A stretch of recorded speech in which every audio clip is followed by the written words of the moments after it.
Hello folks and welcome to Monday's edition of Magoo Sports News. What the hell is that? I might explain that later on in the week. Sorry, later on in the show. Anyway folks, it's Monday, don't be too depressed. There was a great weekend of sport. I'm going to get into it. There was also the fantasy football. Yeah, the fantasy football. And it was fantastic. Let's crack on then folks. Well folks, there was an absolutely massive weekend of sport. I was in all weekend watching it. My eyes are strained from so much sport on the TV, but it was great. So what happened? The Premier League is back. And interestingly enough, it's the first time that no home team has won a game in the opening weekend of the Premiership, so it was a bizarre weekend. Not a hugely exciting weekend to be fair, but some interesting results. Manchester United scraped to win against West Brom, but to be fair, West Brom's going to be a very difficult place for all the big clubs to go. Roy Hodgson has his team so well organised. Stoke 0, Chelsea 0. And to be honest, Chelsea didn't really look that good. There was times in the game they pressed, but they just didn't look like they were going to get the breakthrough. Nicolas Anelka's lob shot that hit the bar was the only real chance that I think they had. And Jamie Redknapp on Sky Sports saying that Fernando Torres is back to his best. I don't think so. I thought it looked like the same old Torres looking rubbish.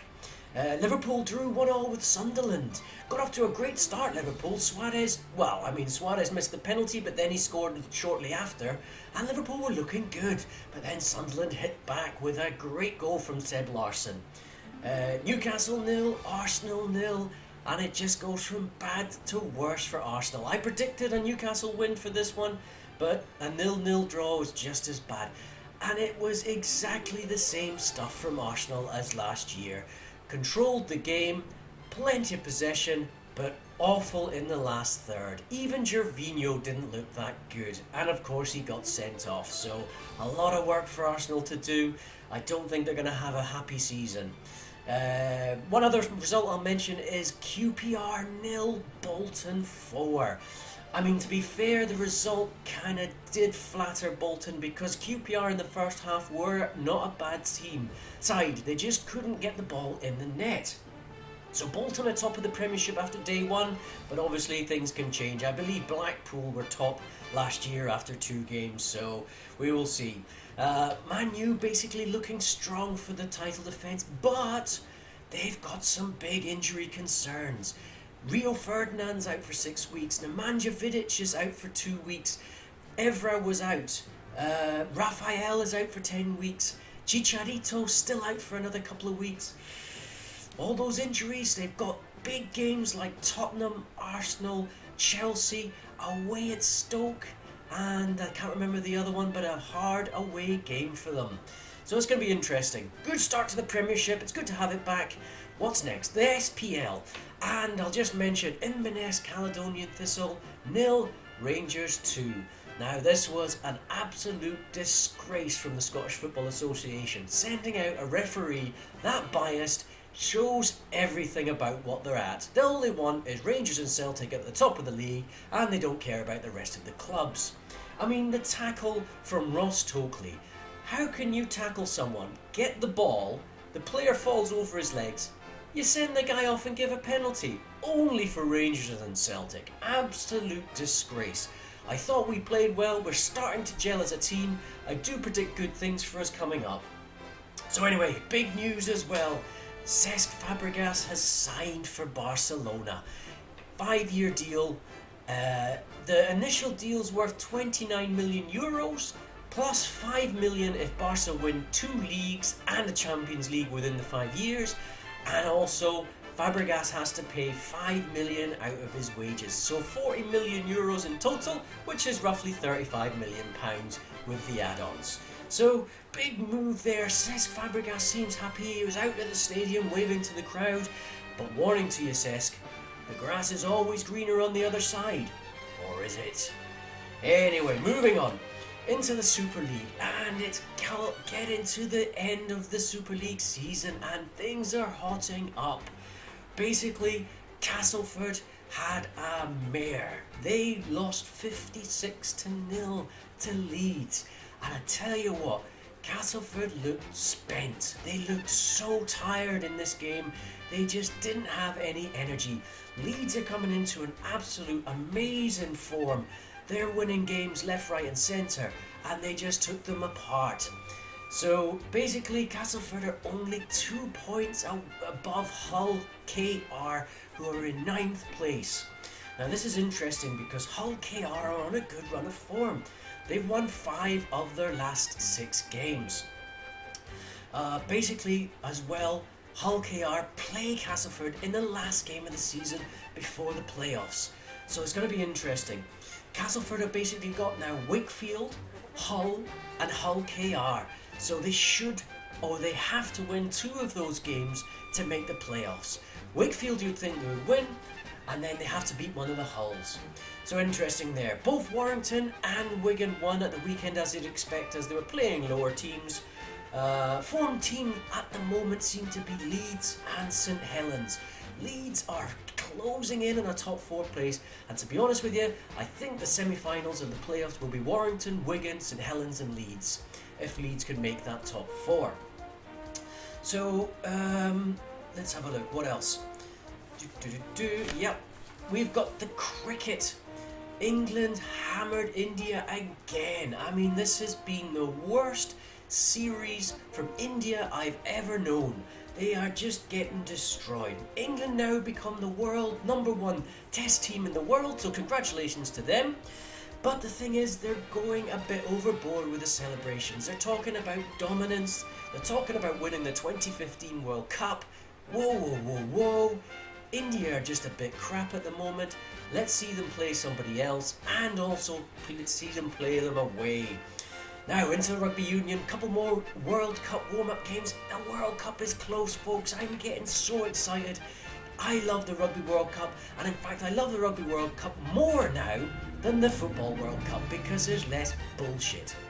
Anyway, Wales beat England, and it was a strange game because England supposedly were playing more of the players that they expected to play in the World Cup than last week. But I think from last week's performance against Wales, a lot of the fringe players look like they're going to make the first team.